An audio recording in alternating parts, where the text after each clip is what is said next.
is talking the most gangster shit you probably ever heard him drop. I mean, but that, you know, Birdman gonna talk his talk because he walked that walk. He's basically saying that, you know, he's totally down to get you killed.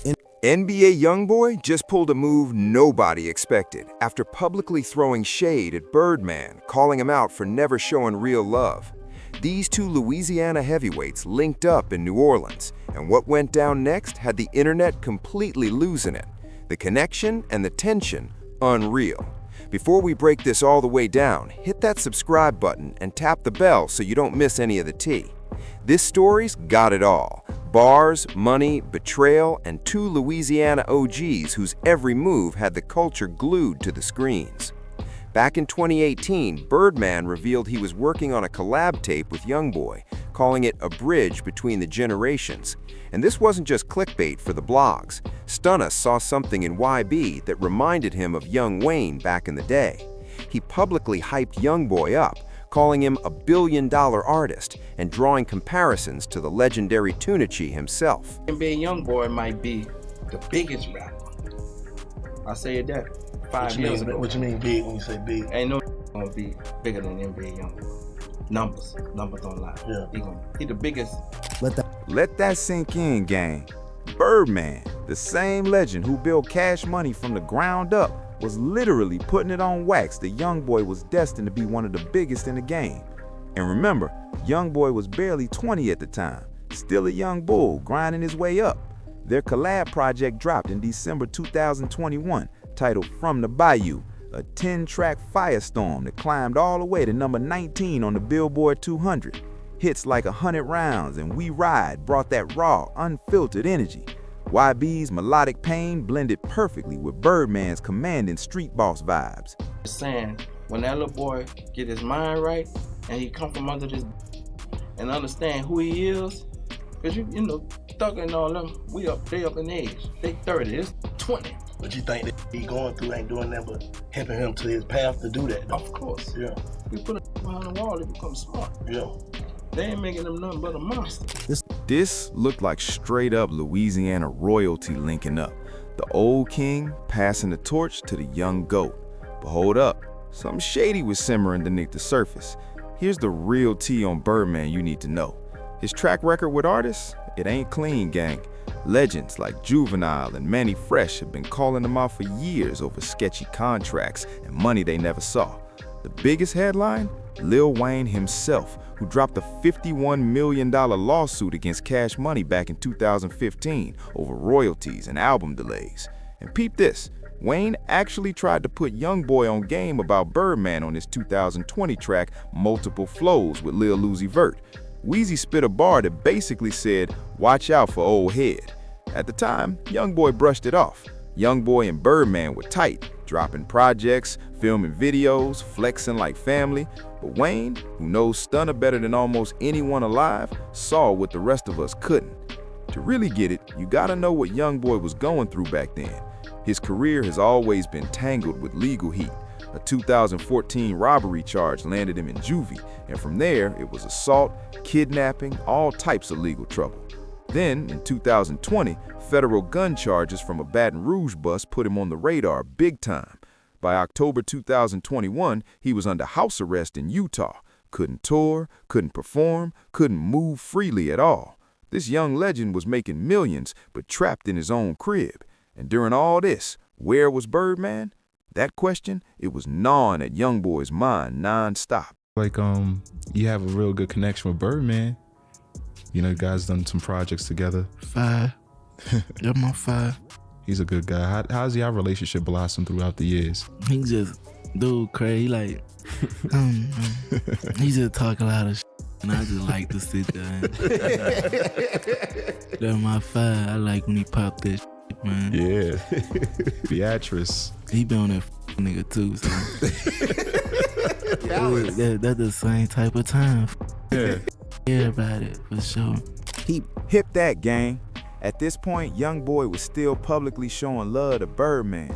But if you really listen to his music during this era, you could hear the frustration creeping in at every bar. That feeling that maybe all those promises was just smoke. By 2023, Birdman was still out here publicly defending YoungBoy against the ops. When Joe Budden went on his podcast and called YoungBoy's music trash, Birdman came through with threats, straight up telling Budden to shut his mouth. On the surface, it looked like an OG protecting his young boy, like a big homie checking someone who disrespected family. But behind the scenes, the energy was shifting in ways the public couldn't see.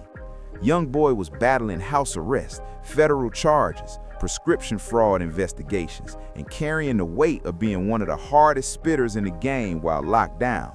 He was stuck in Utah, watching other rappers tour, perform, and cash checks while he sat sidelined. And the question that kept hitting his dome, where was Birdman during all this? Where was the mentor who called him family? Where was the support that was supposed to come with that relationship? Fam, here's the thing people don't always get about these industry dynamics. When an OG like Birdman takes a young bull under his wing, there's an unspoken agreement of guidance and protection.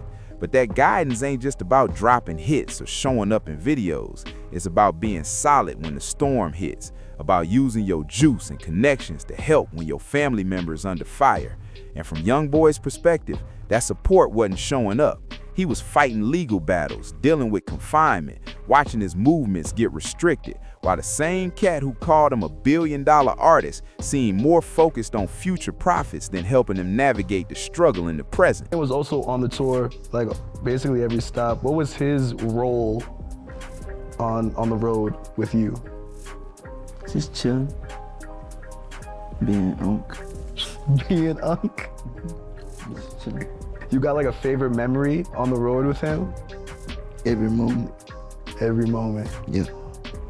Yeah, that's somebody that's been with you since you were about 16. What does he mean to you? I think you should ask him. Do you want to get some fresh air? That interview dropped in 2025 after they finally squashed the beef. But to really understand why that reconciliation even happened, we've got to go back to June 2024, the moment that flipped the whole script. That's when NBA YoungBoy dropped Tears of War, and the entire hip-hop world stopped to hear exactly what he had to say about the man he once called family. This was the disc that shook the culture. June 2024, YoungBoy sitting in Utah, locked down, going through another legal battle, a prescription fraud case that would eventually lead to federal charges. He'd been on house arrest for years, watching his career play out from behind the walls of his own crib. And something inside him snapped. He hit the booth and recorded Tears of War. When DJ Academics premiered the track, the bars hit like a bomb. Knew that Stunner never loved me. Shoulda listened to Carter. Let me break that down for y'all who aren't in the know. Stunner is Birdman. Carter is Lil Wayne, Dwayne Carter. What YB is saying, Birdman never showed real love, and he shoulda listened to Wayne's warning about dealing with old heads in the industry. This wasn't subliminal, gang. No vague references that bloggers had to decode. This was a surgical strike straight at Birdman's reputation, and everyone in the culture knew exactly who it was aimed at. The reaction was immediate and heavy. XXL ran headlines about YoungBoy claiming Birdman never loved him. Hip-hop blogs dissected every line, connecting the bars to years of industry history. Socials exploded with commentary. Fans, critics, and industry insiders all weighing in. The timing of the drop? Perfect. YB released Tears of War right while he was facing federal raids in Utah and the prescription fraud case that would eventually land him a 23-month sentence. He was at rock bottom, personally and legally, and that's when the truth came spilling out. Real feelings, raw pain, betrayal he'd been holding for years. YB wasn't trying to start beef for clout. This was genuine emotion. And here's what made it savage. Birdman stayed ghost. No public response, no track, no statement, just silence, letting the storm rage. Some saw that as a power move, high road energy, letting the news cycle die down. But to other fans, his silence looked guilty. When you've been in the game as long as Stunner and someone calls you fake, the natural response is to defend yourself, show receipts, set the record straight. But Birdman didn't. Either he couldn't because the accusations were facts, or he was told responding would only make it worse. Either way, the silence spoke louder than words. And if you thought Tears of War was the final chapter, nah, there's another player in this story most people sleep on, OG33, YoungBoy's big brother and co-founder of Never Broke Again. Here we go. We got OG3, the founder of NBA, aka Never Broke Again, and older brother of NBA YoungBoy. You know what I'm saying? It's just, you know, where we come from. And it's like the mentality that they see us, when they see us, is like, hold on, let me back, you know what I'm saying? And it's like, we give like that back out, standoffish vibe. I think now they gonna really understand how I'm coming. Like, Peep game, gang. OG33 ain't just YoungBoy's blood brother. He the real engine behind the whole Never Broke Again operation. He helped build the brand from the mud and been watching Birdman's moves with serious side-eye the whole time. In a viral live session around November 2025, OG33 came through with a straight-up aggressive warning. Yo, I don't care who y'all think you rolling around with. Anything you try, think 3 times, cause you're gonna be missing your head, something like that. Classic OG energy. And like any major beef in hip-hop, other industry cats started chiming in. Whack 100, the outspoken manager, went at YoungBoy, calling him a rat after the Tears award drop, saying going at Birdman publicly broke some unwritten street code. But here's where it gets messy.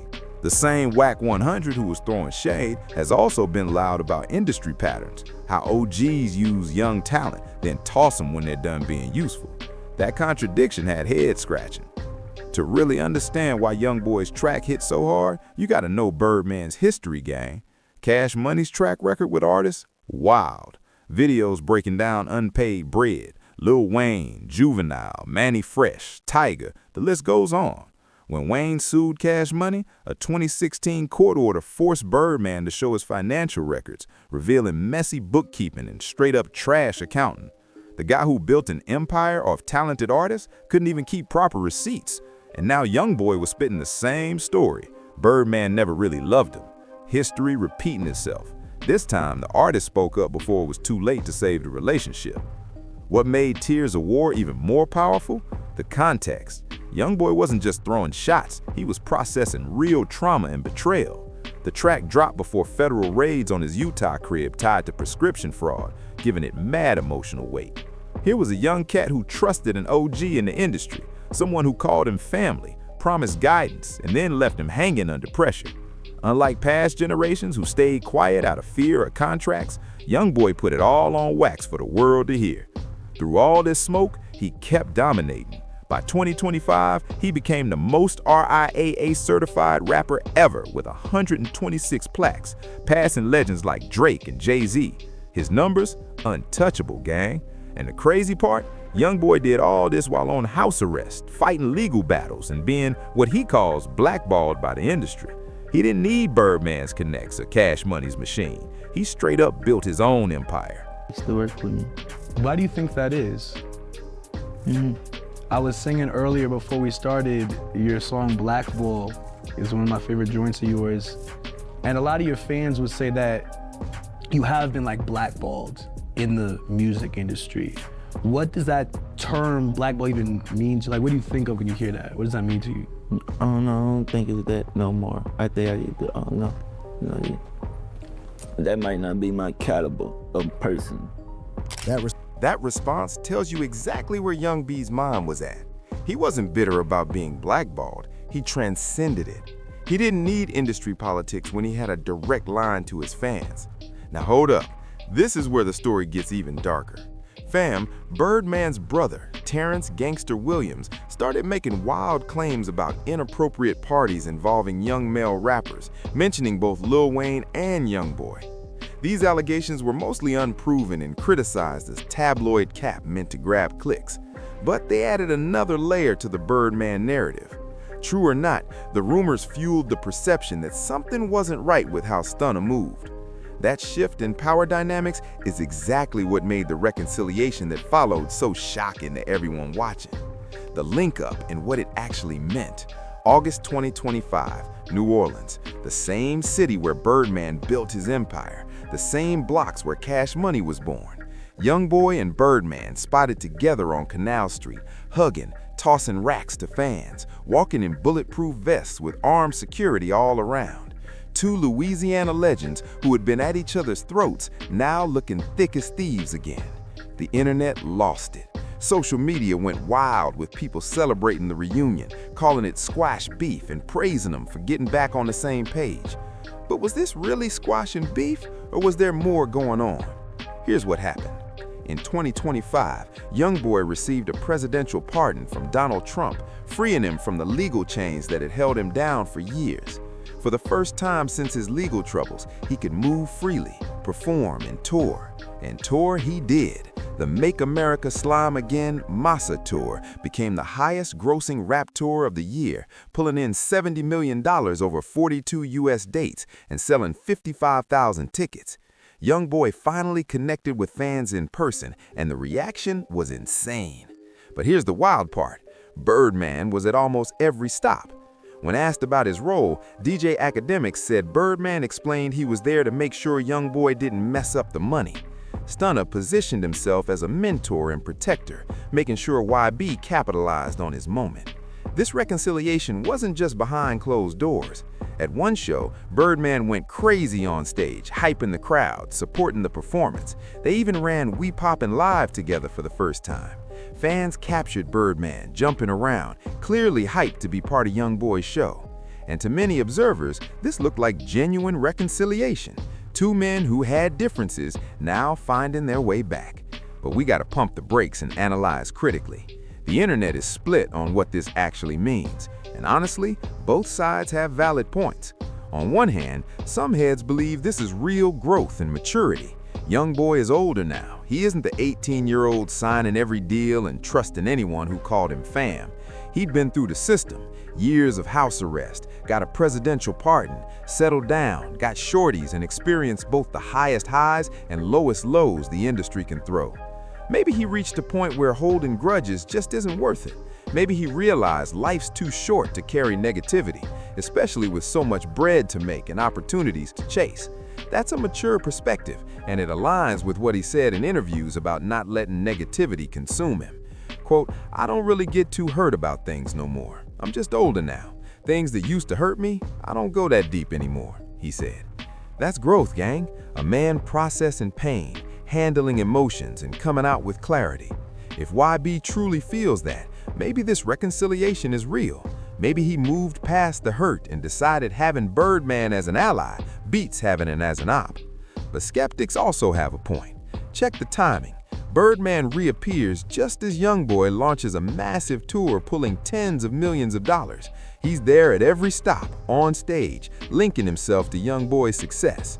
Birdman talks billion-dollar artist moves, deals worth $200 to $300 million on the horizon. That's not just praise, that's positioning, business calculations wrapped in family. So the question, is Birdman there out of real love and concern, or is this strategic, trying to tap the next phase of YoungBoy's career? Mentorship or opportunism in disguise? Truth likely somewhere in between, like most complicated relationships. Birdman probably does have genuine love for YoungBoy. They've made music together, shared experiences, formed real bonds. But business always factors in. The reconciliation already produced collabs. In 2025, they dropped FK That Nigga featuring Hermthal Black Sheep, a hard-hitting track where Birdman wasn't just rapping, he was schooling my fuzz. But OG3's warning still stands. If Birdman tried to snake anything or interfere with NBA's operation, there would be consequences. So even if YoungBoy and Birdman cool personally, the business side is being watched closely. NBA camp won't let anyone finesse their position. Let's circle back to our title. NBA YoungBoy just bodied Birdman in a New Orleans club. What does that mean?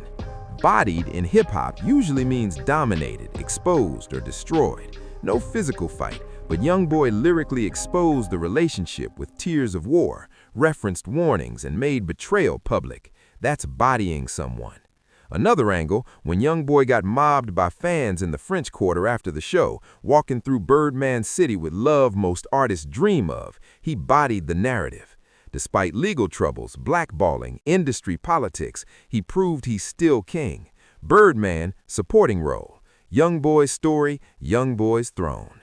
He's set to headline Rolling Loud 2026, planning his first European tour. Dropped Slime Cry to insane numbers, with up to 4 projects planned in 2026. The real takeaway? Hip-hop is evolving. Old exploitive models, labels, and executives preying on hungry artists are being challenged.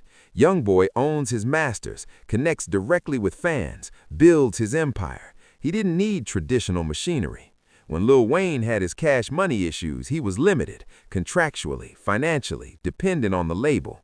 YoungBoy handled conflict from strength. Tears of war dropped without fear. He could speak his truth with his audience following anywhere.